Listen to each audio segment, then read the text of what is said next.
the last thing for today, including the next mystery object, is about the underwear. So the underwear changes in the 19th century, of course, but some aspects of it remain relatively stable, like what the women put on when they got out of bed, when they removed their nightgown, before they started putting on other clothes. So some kind of basic garment for the upper half of the body and some kind of basic garment for the lower part of the body. So generally these could be called drawers and a chemise. So this is the basic thing. 19th century women did not wear their corsets directly on their skin. The corsets were too expensive and quite difficult to clean. You didn't want to get them stained with perspiration. You needed some basic garments, and these basic garments were drawers and a chemise. A chemise was a simple shift. Basically, most underwear for most of the 19th century was made of white linen or white cotton, and there were very rarely colored ones, sometimes later in the 19th century, but not so much in the early decades. So the underwear, if you only could afford it, would be changed daily and washed frequently. Of course, you know now a little bit about washing, so you needed quite a few changes of these things, but that's it. The drawers, or the pantalettes as they were known, especially if they were slightly longer, like beneath the knee, were the basic part of underwear to be worn on the lower half of the body. But what is interesting is that very often, and in the first half of the 19th century almost always, they are not connected in the middle. As you can see in the drawings here, there is a fastening belt and two separate legs. They are not connected in the middle. There are two reasons for this. One is purely practical. With all those bulky skirts, when you needed to use the toilet, it was easier to use a chamber pot without really removing all these undergarments. And the other thing comes actually from the Bible. So there is a passage in the Bible, you may want to Google it and surprise me with exact quotation, saying that a woman should not wear the clothes of a man. So in the very religious families and generally the society, even before the 19th century, this is something that survived into the 19th century rather than developed then. They believed that it meant that a woman should not wear any kind of garments with two legs.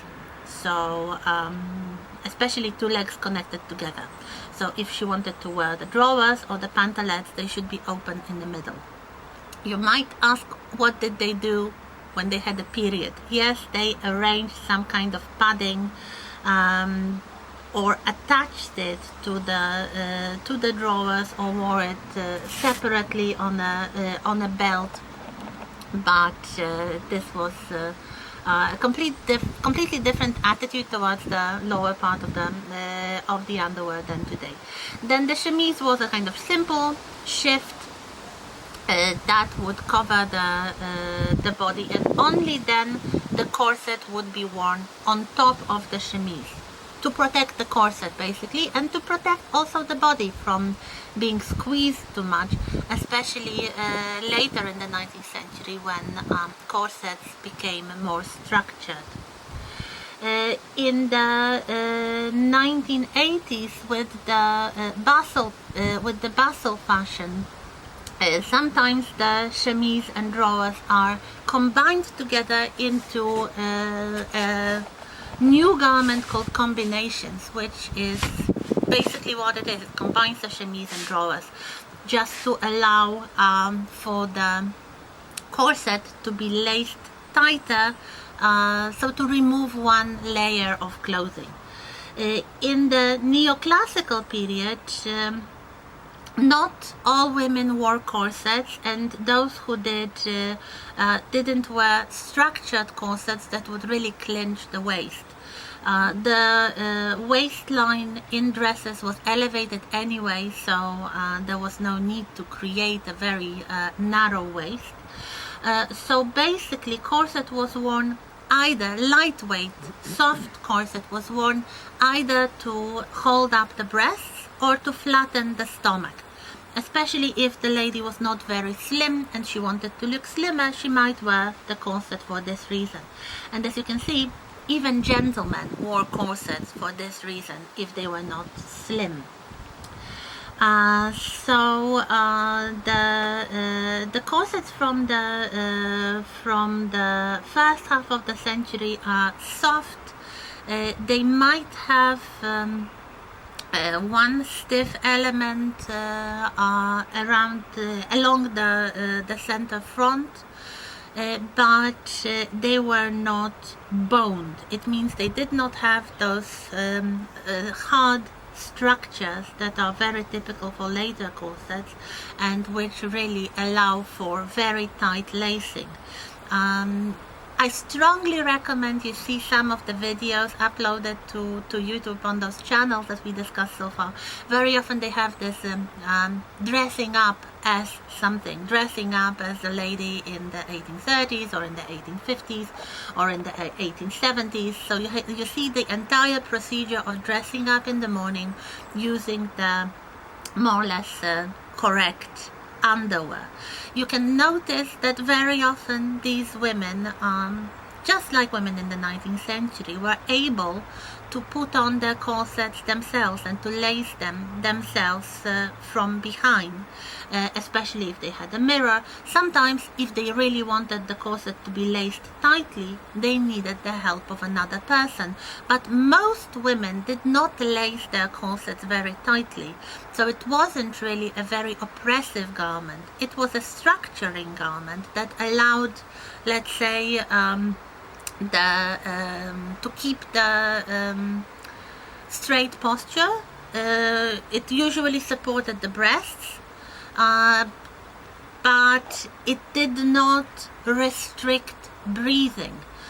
Tight lacing was a particular fashion that was sometimes practiced by young women or very fashion conscious women. It was not obligatory for everybody. So the corsets were not really something that would interfere with movement or with work. Practically all women wore some kind of corsets, but only very few used the tight lacing. What changes in the second half of the 19th century is the boning structure. First, the inserts that made the corsets clinch the figure really used either wooden inserts or made from animal bone or whalebone, which was very popular. Later in the century, with growing fashion for small waists, it becomes replaced by metal, because the bone or wood inserts or ribs, as they were called, could break easily with tight lacing, and you sometimes hear about corsets breaking women's ribs. I don't think it happened a lot. Perhaps, maybe, if a woman had very delicate bones, it might happen with extremely tight lacing. But what really happened quite frequently was that tight lacing could damage the corset itself and break the ribs of the corset, not of the wearer of the corset. If you watch those short videos of dressing up, you'll see the whole procedure. For example, the fact that women put on their shoes before putting on the dress. This is something quite interesting. So on top of the corset, usually another layer would be used, the corset cover that would smooth the lines of the corset, that would protect the corset from staining as well. It was either like a vest or just this kind of front of the dress called the chemisette. Very often this was visible through the décolletage of a day dress. So it was a decorative piece of underwear with a decorative front with a nice white collar sometimes attached to it, or sometimes the collar would be a different thing. So many layers. This is something which is very true about the entire 19th century. Multiple layers.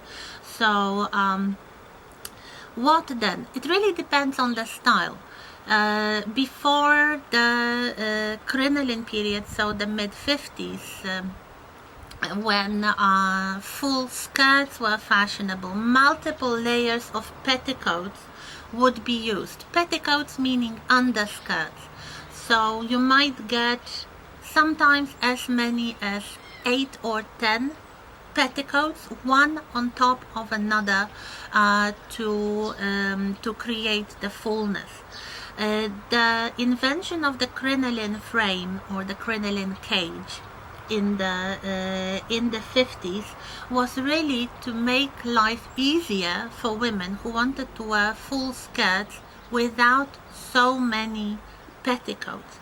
They would just wear one petticoat, probably to cover the legs for warmth, below the crinoline frame, and another petticoat to smooth out the lines of the metal frames, of the metal hoops that constituted the crinoline frame. So here you have some images of the crinoline. The first one is really a caricature. It never was that big. They could be quite small, really. The point was they reduced the number of petticoats necessary to have the fashionable shape of the skirt. As you can see, in time the shape goes from kind of dome to a cone, and then the emphasis is moved towards the back, and eventually it is replaced by the bustle, which is like only the back of the crinoline supporting the back of the skirt. The bustle could be integrated into the skirt itself, but it could also be used as a separate piece, as a separate dress improver. So this kind of structuring undergarment.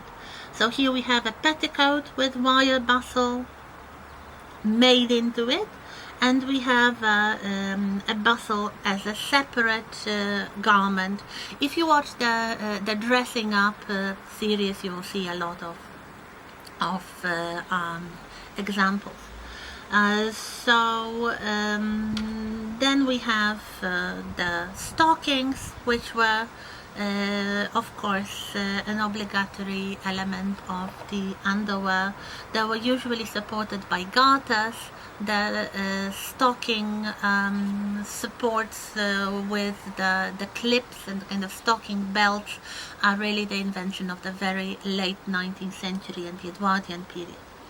Then we have gloves, and this is the first mystery object, but the mystery is resolved soon enough, because this was the little device to loosen the gloves, because they were supposed to be tight, so you could actually squeeze your hands into the gloves.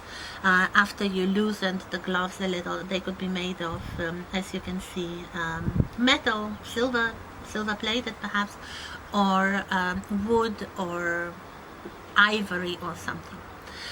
Then we have the hair dressing kit, very fashionable, very popular items, silver plated hairbrush and a mirror, and also the clothes brush for taking some, I don't know, fallen hair from your dress. The thing beneath it is for curling your hair, so it's a kind of hair curling iron, quite typical to the irons you may remember from the previous part. And the last one here is a mystery object. It has something to do with dressing up. It's like this size, not very big, with a handle and this little metal hook. So it's not very difficult. You're doing fine. You're doing great with mystery objects. You're just mastering them very quickly. So yeah, I guess this one will not be a very difficult riddle. So next week we start discussing individual styles one by one, starting with neoclassicism. Thank you.